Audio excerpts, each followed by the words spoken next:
Hi guys, follow me on Instagram to never ever miss any of my crazy updates. Hi guys and welcome to another vlog. I am driving this. This is the Volkswagen Vento TSI, and no, it does not have push button start. The second key is actually used inside the car to turn it on right now. This is the engine. It's quite compact, well packaged as well, and there is the insulation, of course. Now it obviously looks like the Polo from the front, and the design is similar to the facelift of the Vento which was done last year, so nothing much to differentiate as such. However, this car differentiates itself from the Polo by having LED lights. That's right, LED DRLs and LED light as well. Actually the headlight is LED, but the fog lamps are not LEDs. These are regular halogens. There's a towing hook up front, GTI grille, VW logo. Car looks nice, has this treatment which has been done to the updated model. You see sort of a body cladding or a side, whatever you call this. Yeah, this black thing is running all across the car, and the ground clearance seems to be slightly bigger than before, but you know, this side cladding or whatever you want to call it has actually tried to hide that to a certain extent. Now of course the car is a little dirty because I've been driving it all over the place, and I took it to Pune yesterday and I did the vlog today actually. So you see these stickers sort of match with the grille, honeycomb grille sort of effect on the stickers. TSI Power actually adds 5 horsepower to this car, making it much faster than before, and because they didn't have money for the full chrome treatment, they just did a sort of chrome treatment on the top. No keyless entry, no push button start in this vehicle, and you see the wheels also look nice. The size of the tires happens to be 195 55 16. Actually Volkswagen India's website states the wrong tire size, at least they do for the Polo. Yeah, right now these alloys look kind of basic and plain, but I have given them the diamond cut. No, I've actually given them the dual tones sort of a greyish treatment by applying brakes really hard, and so brake dust is all over the place.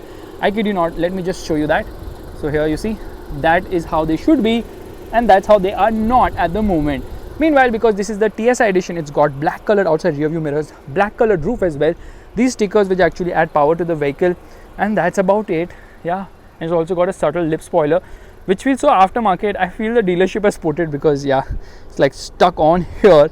Chrome treatment, TSI badging right there as well, and you know, it doesn't get a fake exhaust. Thankfully there is the exhaust of the car, and that is sort of a diffuser treatment as well. Rear parking sensors, there's a reverse parking camera here as well. In terms of design, yes, it is still understated elegance. Car looks quite dated, to be honest.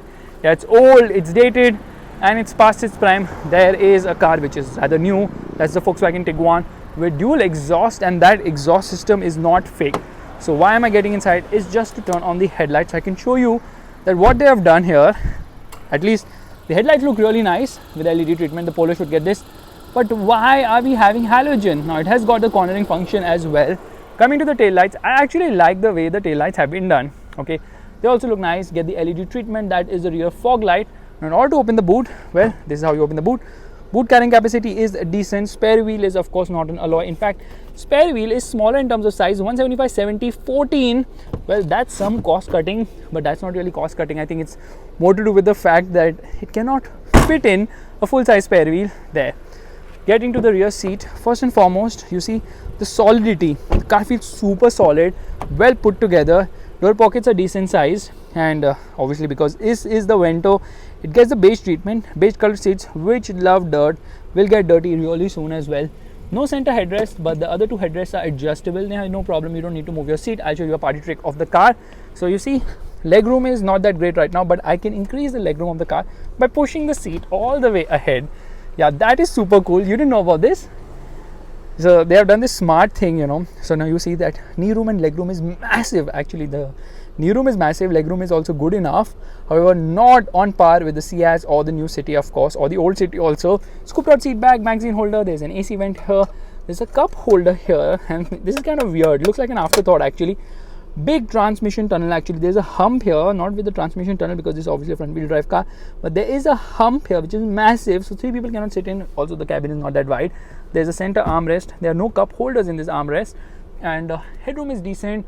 You see there is a hook here, there's a handle, same is the case with there as well, hook as well as handle. There's a light placement here, so yeah, they have given this car some nifty bits, although it should have got a sun visor here or here at least, but I'm expecting too much from VW because this car is like older than me also. You see the dashboard design similar to the Polo, but it gets a dual tone treatment. This hook is very handy because with both these things, this thing moving the seat ahead and behind, and you can do it with one hand.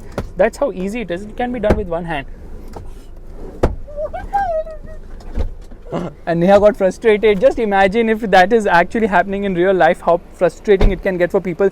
Thanks Neha for leaving the car. I can show the front seat. So front seats are nice. Like at least the seat on this car is well contoured, but it lacks so many features. There is no keyless entry, there's no push button start, there's no wireless charger, there are no side airbags. It has got 4 airbags.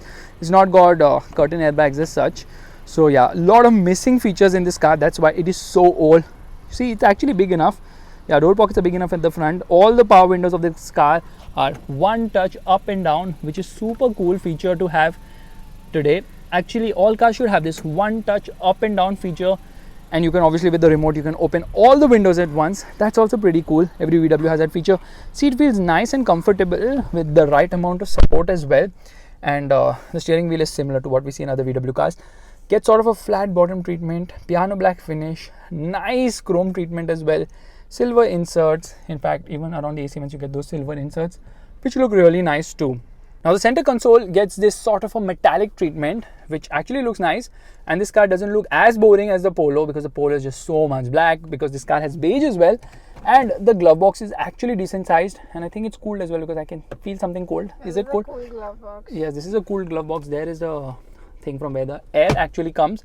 Solidity is massive in this car because it feels super duper solid. Now you've got a multi-information display in the center, which gives you a lot of information, most of which you would need, like obviously telling you fuel economy, how much time you have traveled, engine temperature, outside temperature, and the likes. And below that you've got trip meters as well as a fuel meter, and the clock on the top. On the right we've got a speedometer. On the left we've got a tachometer, which only revs till 4000 rpm. You see there's a jump after 2000 rpm, so when you rev it, it has that lag, and then all of a sudden it jumps, because that's how the turbo actually works, I believe. And these are the controls for the headlights. So this is off and this is on, and when I pull once, front fogs, twice, rear fogs. That's how it works.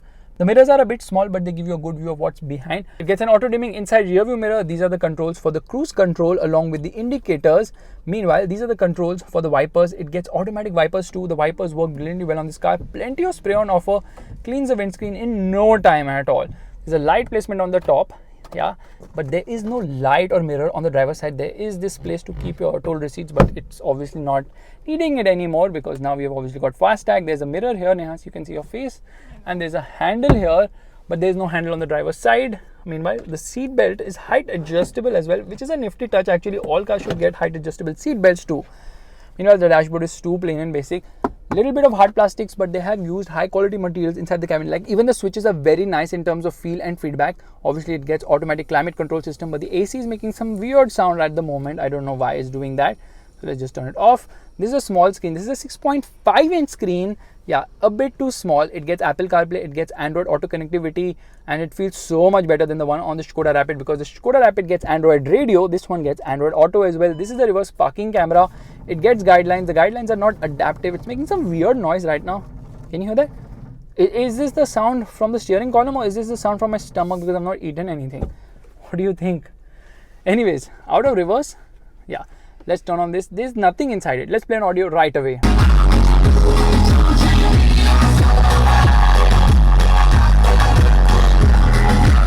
Audio quality is actually decent, not that great, but decent enough now. Though obviously people are offering crazy amount of gimmicks inside the audio system, mood lighting and whatnot. VW is far behind. The horn is decent. These are actually the controls for that multi-information display, so you can browse through like this. And this is for the phone command, this is for voice commands, and this is obviously just to browse through all this information you really don't care about that much. This is for audio controls, this is for mute, this is for previous or next track as well. That's about it. I don't know what to talk about this car, because there's just nothing. There's no sunroof on offer. There are no features. There's no electric driver's seat. There is, I mean, what are we talking about? In fact, storage space is here. You have got twin cup holders, and that's about it. Keeping a phone here, it's going to dangle all the way. There's a 12 volt charging socket. There is no dedicated USB slot anywhere, other than the fact that it has got one here right below the audio system, which is kind of inconvenient. And there's an aux port, there's an SD card port here, there's a defogger button, there's a hazard light button. Gear lever feels nice and obviously good to operate as well. This is the handbrake of the car. There's a center armrest below which there's storage space as well, but this placement is still better than the one in the Rapid, where it is inside the glove box. I don't know what is that afterthought which is happening. Honestly, who really cares about the features of this car? Let's just get driving, shall we? Alrighty, we are all set to go, which means turning on the car, putting the handbrake down, air conditioning is off, into first gear, revving the motor, no traction control here to turn off, and off we go. Look at the way the motor absolutely thrusts ahead, because this happens to be a 1 liter TSI engine. Now turbocharging isn't the first time that has come in the Vento, of course. We have had the 1.2 liter TSI, but the big difference here is the manual gearbox, which really gives it a full amount of soul. What is a full amount of soul? Whatever, you understand my feelings. What I'm saying is, because of a manual gearbox, this car has transformed completely. You know, the more you rev it, the more it rewards you, because you have to get ahead of that massive turbo lag. It has lag lower down because of the turbocharging. Small engine, actually 1 liter 999cc 3-cylinder unit, so at idle you can feel the 3-cylinder-ness, but not a bad horn at all. But once you get ahead, okay, past 2000 rpm, just look at the way it pulls with so much enthusiasm. It's ridiculous the way this engine is going to put a massive smile on your face. You know why? Because there is lag lower down, and that low end lag makes the mid-range really very pronounced. In fact, because of the low end lag, the mid-range feels super duper punchy, super duper enthusiastic as well, and it screams all the way to the red line, which happens to be slightly above 6,500 rpm. So here we are right now into 6th gear. Yeah, it has got a 6-speed gearbox. It's dead. I'm like, my right foot is completely on the throttle, and the car is barely moving ahead because the low end lag is so much, in spite of the fact that this is turbocharged, producing 175 newton meters of torque between 1750 and 4000 rpm, 250 rpm later than the 1.2 liter TSI, which this engine actually replaces. This engine replaces that 1.2 TSI, it replaces the 1.5 diesel, it replaces the 1.6 MPI. This engine has huge responsibility on its head. Slowly you see I am reaching the torque band, and then yes, it's starting to pick up pace, but it takes a lot of time. The best way to drive this car is actually to downshift, wring the nuts out of the motor, and it will put a big smile on your face, because that's where the engine absolutely shines, with 110 horsepower coming between 5000 to 5500 rpm. This car loves the open road because drivability isn't that great, mainly because of the low end lag, which is super duper pronounced here. You have to really keep revving the nuts out of the motor, downshifting each and every given moment. The only good thing I would say is that it's hugely enjoyable because of the silence before the storm. Braking performance is also very good, very nice, sure-footed stopping power as expected from a VW. Rev still 4000 rpm.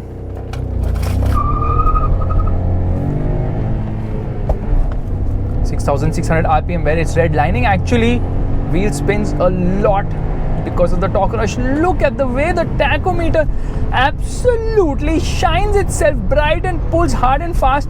This engine is super duper awesome. Goes from 0 to 100 kilometers per hour in slightly under 10.5 seconds, which makes it quick but still slower than its hatchback sibling, and also slower than the Rapid 2. Why? Because I think the gearing is a little different, and it obviously weighs heavier than the Polo, because this one is a sedan. Yeah, the tires screech because once you're on the boost, well, boost is indeed the secret of this car's energy, because once you get into the peak torque band, it absolutely excels. The sound is so nice, it gets really loud, and it gets so loud and vocal that you would love it. You would love the sound from the motor. It's just a pleasure to your ears. Listen to this. Wow. And the gearbox is so smooth shifting with precise gates, I would say, that it really helps its cause. But what doesn't is the stiffness at lower speeds. I mean, you can feel a lot of the stiffness, and the suspension is obviously on the softer side when compared to the Polo. So yeah, overall ride quality is better, but because of the suspension is on the softer side when compared to the Polo, okay, there's this sense of movement over bad roads. Yeah, at higher speeds it's like whoop whoop whoop. It does all that and more. You know, this is a car you can literally drive in first 3 gears. You would never ever want to put it in any other gear at all, because it does 120, it actually does more than 120 kilometers per hour in 3rd gear itself.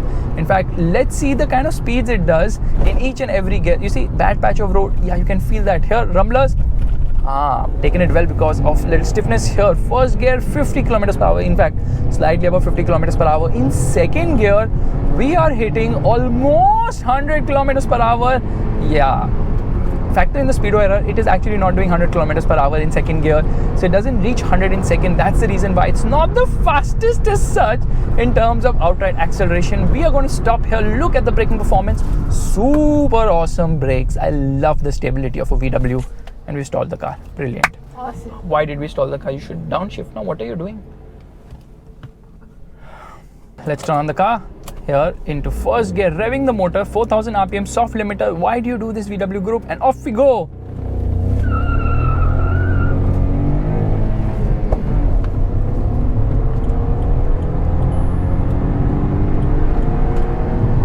I'm actually not talking because I'm busy smiling. That wheel spin, the motor's thrust, everything is so phenomenal. And on this road, this VW absolutely flies. This car is made for such roads because it feels so amazing driving this car on this beautifully wide road. Oh my god, I love the stability on offer. I absolutely love the way the Vento actually drives because there's a great balance of ride comfort as well as handling. Steering actually weighs up brilliantly well at higher speeds. It's not very communicative, but oh my god, it does weigh up. It is on the stiffer side at higher speeds, and at lower speeds it is light, not Hyundai light of course, but still on the lighter side. But you would never complain about it because it's more than enough. You would ever need at low speed. You would never ever say, oh my god, the steering is heavy. No, it's not. But still weighs up brilliantly well at higher speeds. That's absolutely nice.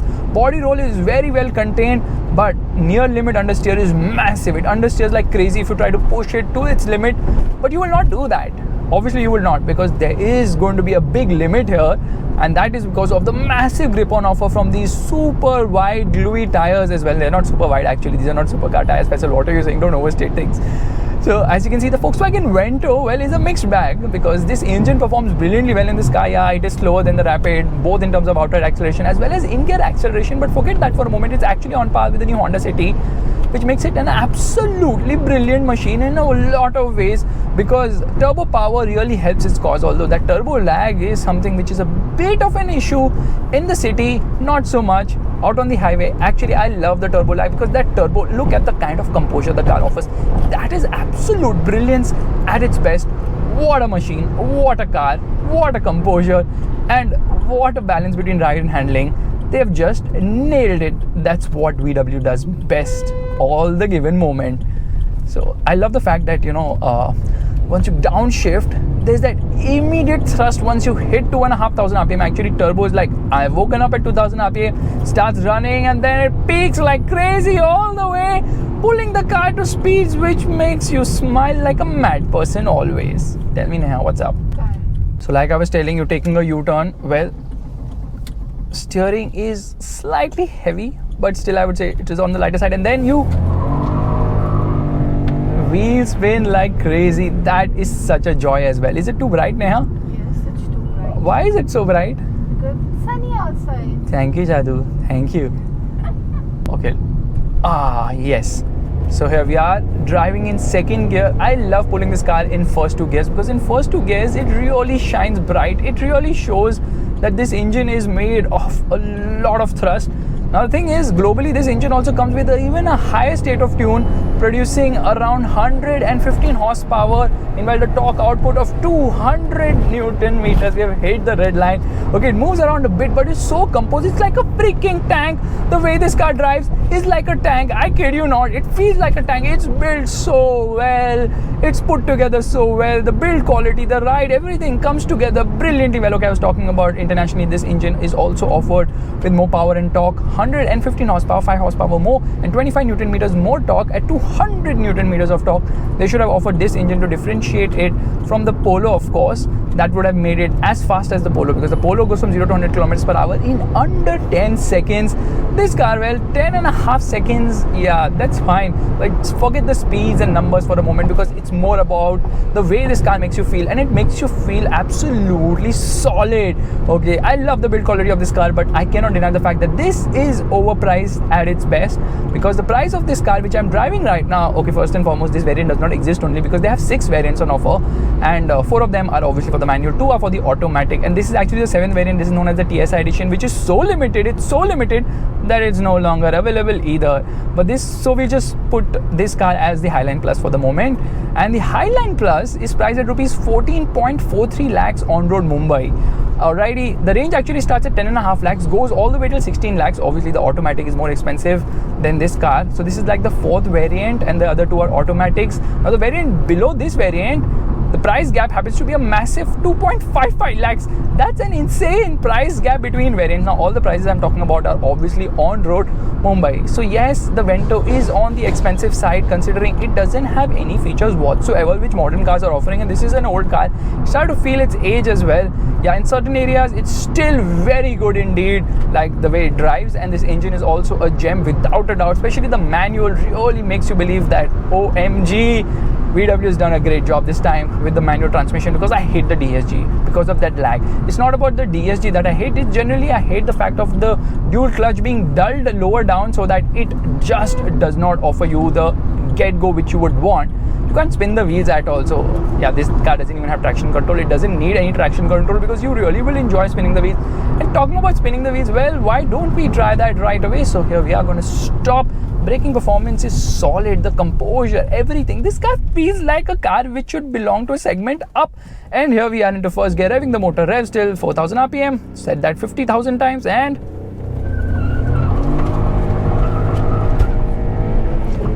tell me a freaking C-segment sedan which will wheel spin like this. I doubt you can take a name, because this is in different league altogether.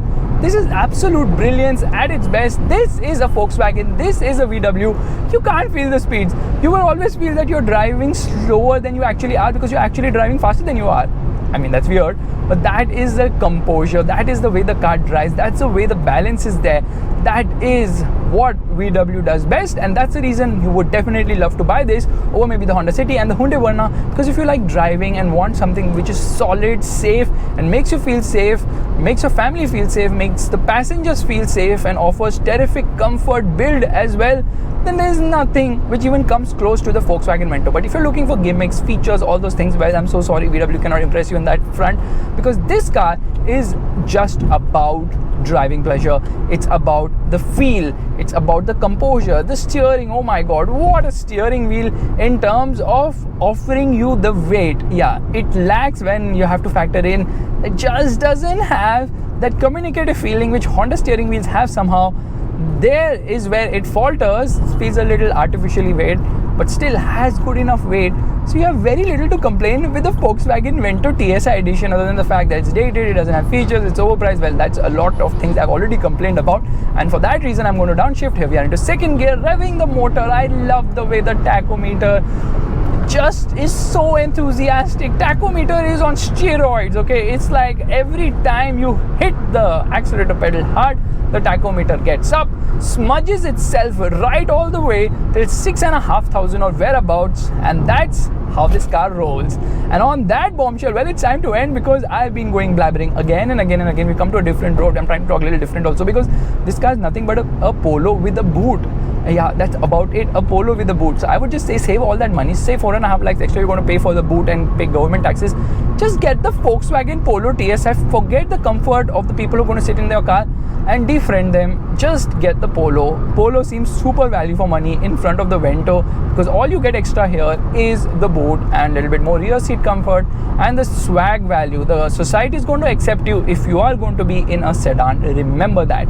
So if you're looking for acceptance, get the Vento. If you're already accepted yourself how you are, well, then the Polo will delight you as well. Now, before we started this vlog, Neha was actually driving this car. So fuel consumption has dropped dramatically on this vehicle. So right now it's returning between 9 to 12 kilometers per liter, but claim mileage is somewhere around 17.69 kilometers per liter, which is quite respectable, I would say, for a TSI engine. Neha, what did you do? How did you drink all the fuel up? Yeah, so how did you like the car? Because she was actually driving the car. What do you think about the car? It's nice. How nice is it? मतलब अच्छी है. पकड़ो ना mic. यार. So Neha, how did you like the car? It was good. It was nice. What did you like about it? Manual अच्छी है, not bad. What does not bad mean? And it's good, Baba. बस. And it's time to end the vlog. Camera उबल रहा है तुम्हारा.